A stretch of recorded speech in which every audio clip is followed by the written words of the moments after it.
O bullying hoje, ele é visto, né? Então, Tem nome, né? ele tem nome. As consequências do bullying, elas sempre existiram, né?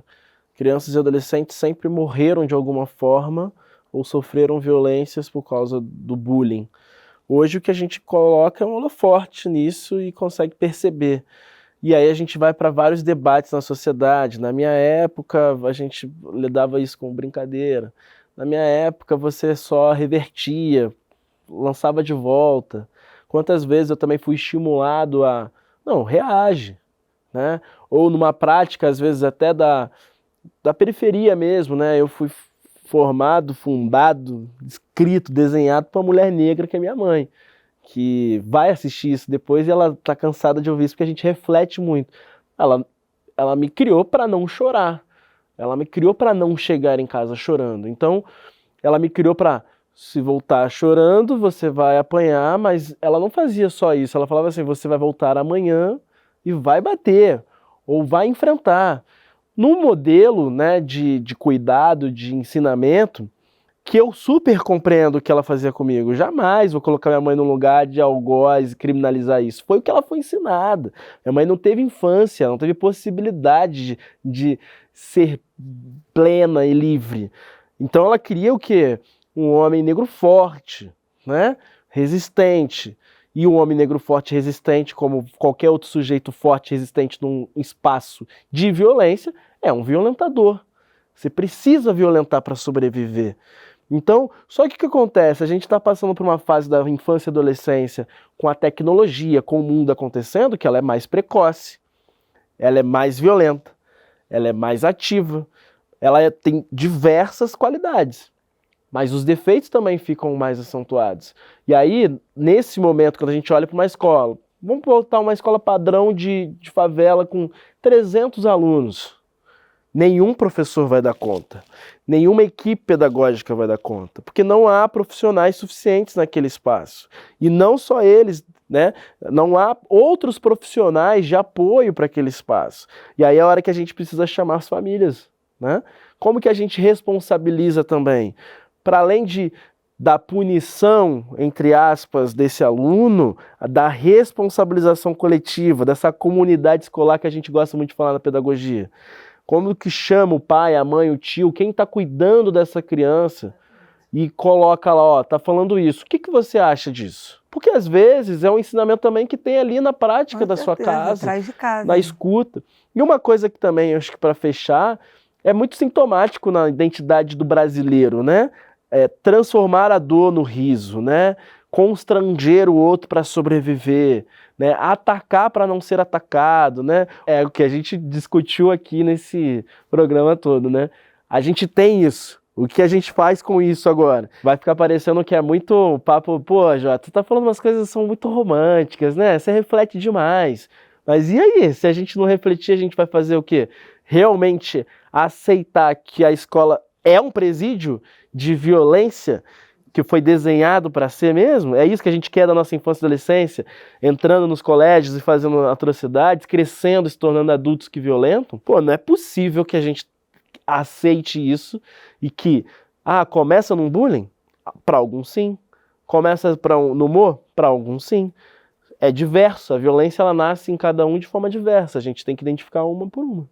E como isso tudo mina vocês com relação à questão do afeto? Quando a gente está falando de autoestima, né, desse lugar do bullying, do humor, desse lugar da educação que você falou de vários traumas, como é que vocês lidaram com a formação de vocês mesmos enquanto homens dignos de afeto e enquanto a questão da masculinidade tóxica também, né? Porque eu acho que são lugares que também desenvolvem, né, camadas de violência. Queria entender como é que foi esse lugar para vocês, da escola e do humor e do bullying, nesse lugar da formação de segurança, autoconfiança. Apesar de eu ser uma pessoa descontraída, brincalhona, sempre fui, de uma certa forma, gostava de ser das atenções no sentido positivo, mas a questão de namoradas e tudo mais, sempre eu era tímido. Vai chegar ali, falar com a pessoa, não sei o quê, eu era muito tímido, muito tímido.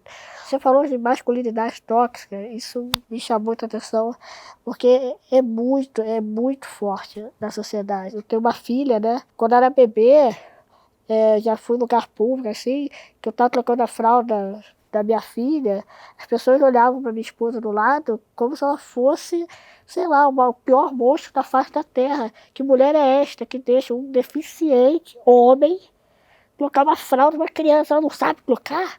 Que absurdo. Não era falado isso, mas era claro, nítido isso, né? Porque aí já entra nesse lugar de não ter capacidade. Homem, de cuidar de criança, não. O marido ajuda a mulher, que ajuda é o vizinho, sei lá quem. Você compartilha, você não tem filhos junto, então você é corresponsável. Então tudo que ela faz, você tem que fazer, e vice-versa. Então, eu já fui à consulta pediátrica, que o pediatra ficava só falando com a Carol: ô mãe, você tem que dar remédio assim assado. Ô mãe, aí eu falei: mãe não, eu sou pai, fala comigo também. Eu falei assim. Aí, e continuou: ô mãe, ô mãe. Então assim, é muito forte. Chega uma vez, uma mulher chegou no shopping, muito engraçado, né? Que eu não entendi, a Carol também falou: nossa, você é esposa dele, parabéns, você é uma pessoa iluminada. Aí eu falei assim: então parabéns pra mim, você não conhece ela, já viu ela brava? Já viu ela em TPM? Nunca viu. Quem é iluminado aqui sou eu, fico quase brincando. Olha que absurdo, né? A pessoa acha, é quase uma caridade, você casou com ele, nossa, você é um ser. Não, você não, ela viu um Léo. Como toda pessoa tem que ver a pessoa e não a casca. A vida toda fui sendo meio que moldado para ser um homem violento, né?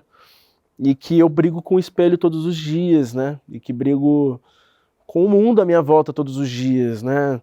Não com aquela ideia ridícula, tuiteira de sou um homem feminista, desconstrução.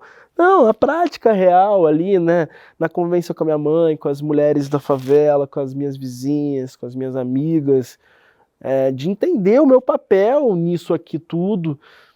E de entender também que as minhas limitações e por que eu fui fundado dessa forma e para onde a gente está indo e como que a gente remolda isso. Porque quando a gente volta para a escola, né, que a gente está debatendo, muito dessa nossa violência ela é só um exercício de defesa, né, e de provação permanente de algo que a gente quer ser, de algo que a gente quer ser reconhecido. E em que momento que a gente só vai ser, sem precisar provar nada, né? Se a gente quer debater sobre escola, sociedade, sobre humor, sobre relações, sobre família, tá na hora da gente só quebrar tudo, não se espera mais nada.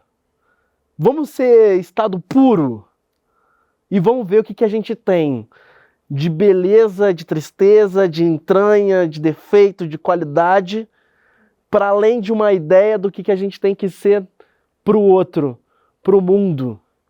É difícil, óbvio que é difícil, a gente não vai conseguir eliminar tudo que nos forma. Mas se a gente não fizer o exercício das nossas relações mais íntimas, das relações mais próximas, eu não quero estar aqui num programa olhando para vocês três e para toda uma equipe que as pessoas não estão vendo e só ser um personagem aqui. Se eu não tiver a chance de ser sincero em 1 hora, que condição que eu tenho de ser sincero durante toda uma vida? Então, quão fraco a gente é se a gente não consegue encarar a nossa vulnerabilidade, aceitar ela, conviver com ela e melhorar para ter uma vida plena, de verdade. E é isso que eu olho para as crianças, para os adolescentes, para os pais que eu atendo, que eu lido. Pelo amor de Deus, sejam sinceros e transparentes nas relações de vocês. Vamos quebrar um ciclo. Porque no final das contas é sobre isso. Vamos quebrar esse ciclo hoje. Vamos conversar. Tô chorando aqui. Não, mas falar